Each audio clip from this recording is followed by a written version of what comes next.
Well, hello, VelociSteve fans. I'm with VelociDaughter. First ride. First flight. First passenger. Man, VelociSteve got a short haircut, didn't he? So did VelociDaughter. What do you think, VelociDaughter? I think it's pretty cool. Pretty cool? Where are we going? We're going to go fly over, what'd you say, Lake St. Mary's? Lake St. Mary's. Yeah. We'll go check that out. Nice sunset.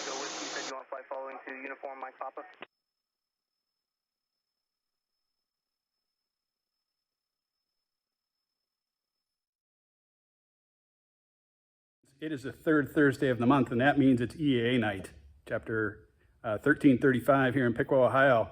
We're going to do something exciting. We're going to do some flying. In fact, we're going to do some skydiving. That's right, skydiving. It's going to be cool.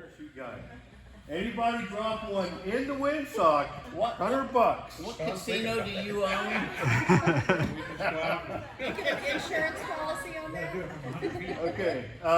Did you clear this with your CFO? Okay, here are our 4 skydivers, volunteers, of course. We've got VelociSteve 1, where is he? Green, 2, 3, and 4. And these guys will be, leaving the airplane. Super simple release mechanism, tape and kite string. Tape, volunteer, kite string. And the line just makes a turn here, goes near the spar of the wing and into the fuselage where the lines come in and terminate. So plan is reach over, grab a line, give it a tug, jumpers away over Piqua. Guaranteed to work. And here we have jumpers 3 and 4. I'll see if I can get a camera mounted there. Looking backwards, it should be epic. Okay, the contestants are preparing. We've got VelociMark in the RV8. Oops. VelociDirk in the air coupe. And we're going to have VelociDan in the Breezy. And some crazy backwards airplane.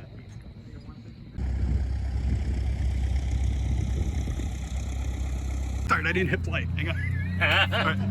VelociDirk, what's your strategy going to be? My strategy is I'm relying on my bombardier to look out and know when to throw that parachute. We got this. Blame her if you don't win. That's right. Always have an excuse. And VelociDan, what's your winning strategy?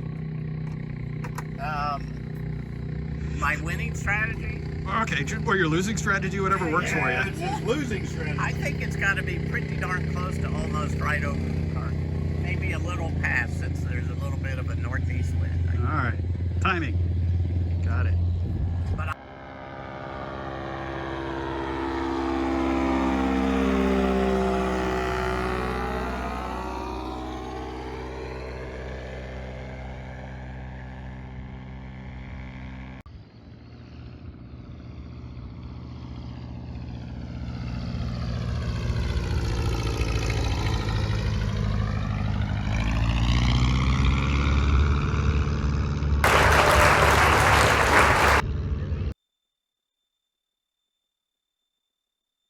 FYI, Steve, you lost at least 1 on takeoff. Does that count? Well, it landed in the runway, so regardless of whether or not we count it, you're way off.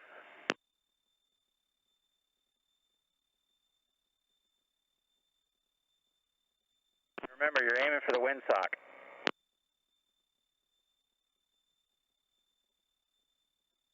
Jumpers away.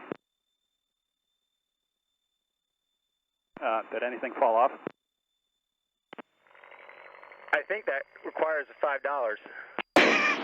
No, I'm not looking for position, just want to know if it fell off. Negative. Damn it.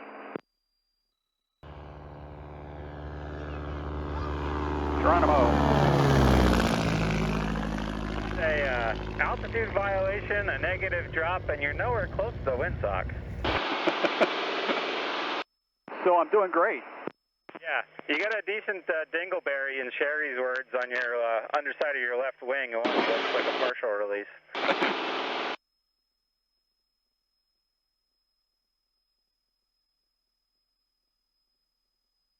Sherry says you better laugh at that or else.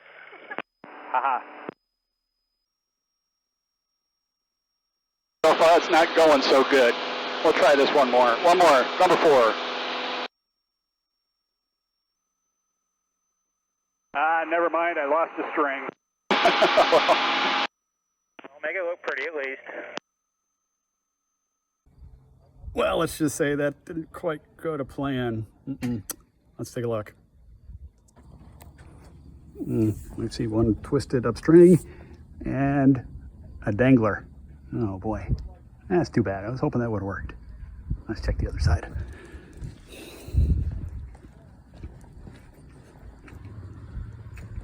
Well, they're missing. Well, maybe those worked. I don't know. All right, let's go see how we scored, if at all. Oh well, I guess we'll chalk that up as an epic fail. Better luck next year. Aww. Well, that was a lot of fun. Hey, as we're watching this exciting takeoff video, I'll tell you about some other things I did this summer. Made a couple of trips, visited my folks in Grand Rapids, 2.4 hours there and back. That was awesome.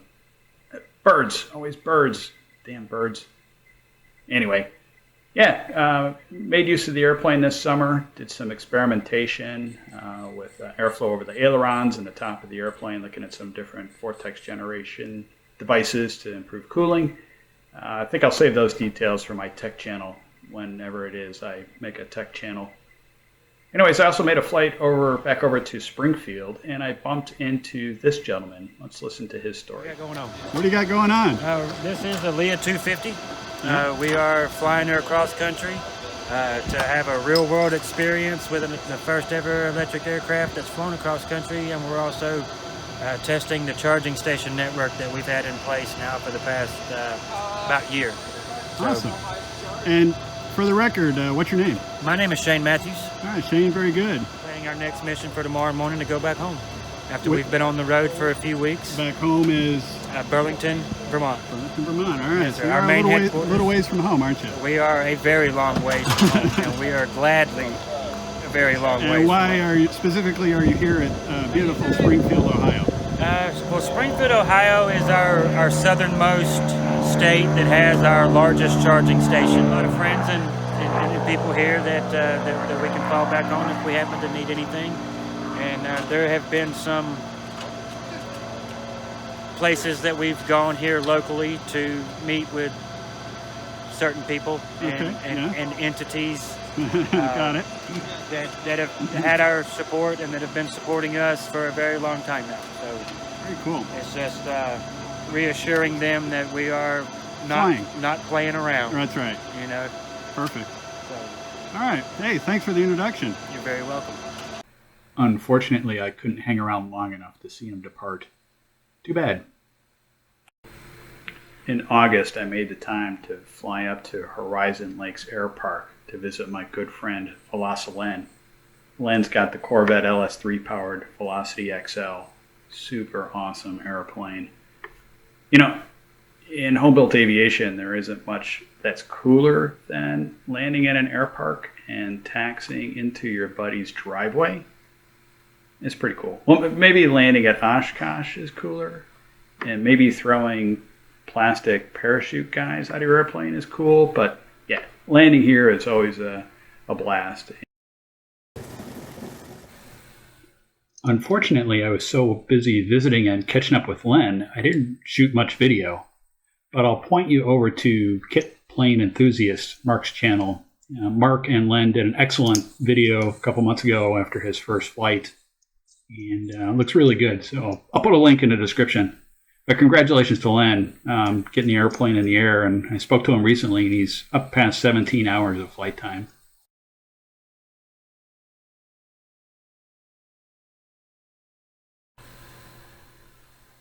Eventually, I got the aft-facing camera to work, and here we're looking at an approach into Rough River State Park in Kentucky for the Rough River Canard fly-in. It takes place every September. I'm flying with my buddy VelociSteve, and yeah, this looks a little bit precarious, but in actuality, I had at least 2 or 3 feet clearance from the trees.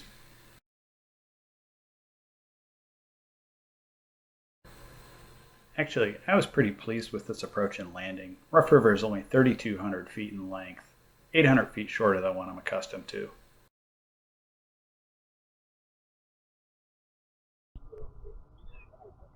Alas, I am the only Velocity present this year. Even the Defiants outnumber me.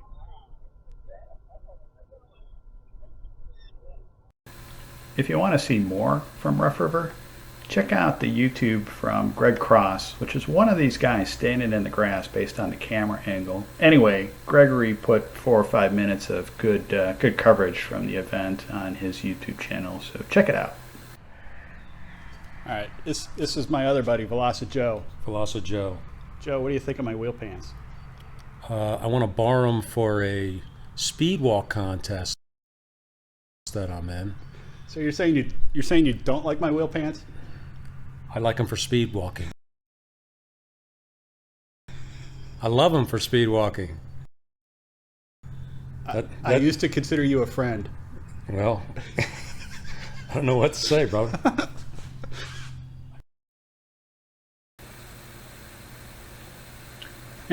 Joe's good for a laugh now and again. And he's also been known to hand out some free beers, cold beers, at the end of the night. So, yeah, he's still my friend. Hey, what we're looking at now, I did some evening and in the nightfall flights a couple weeks ago. Just to get an idea of what it might be like to operate the airplane in the darkness. So, what we're looking at here, got the LED lights in the nose. And the lights are provided by Fly LEDs out of Australia. So I got a 4-pack in the nose, and then there are 2-pack of lights, high-intensity lights, in each wingtip that also serve as a wing wag. Yeah, nice evening departure here, right at sunset. Here's a really cool shot of the airplane in silhouette right at nightfall. And next up is a split screen of an approach to landing at full darkness here. And I tried my darndest to sync up the strobe lights with these two images, but oh well. I think one camera might be running a little faster than the other. But regardless, notice that this is a really nice, smooth landing. One of my nicest. There's the nose wheel touching down. And for the rest of this rollout, why don't we enjoy some of the free lounge music that came with my video editing software? It might be enjoyable for a moment or two.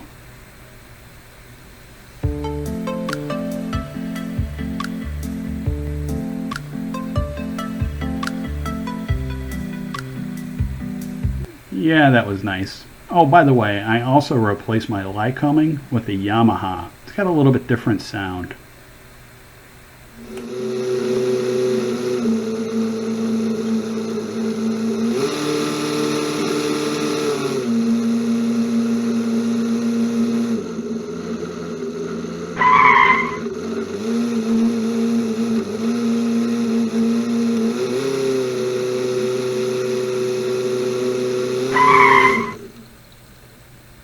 So while you're enjoying this bit of comedy, I'm going to tee up the next sequence, which was recorded earlier today, and it's my buddy VelociTodd's first engine start for his RANS S21.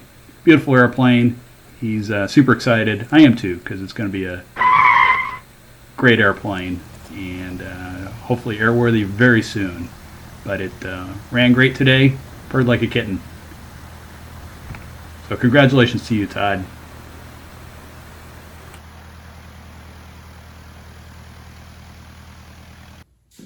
Well, hey, we reached the end of this infotainment video. I hope you enjoyed it. I did.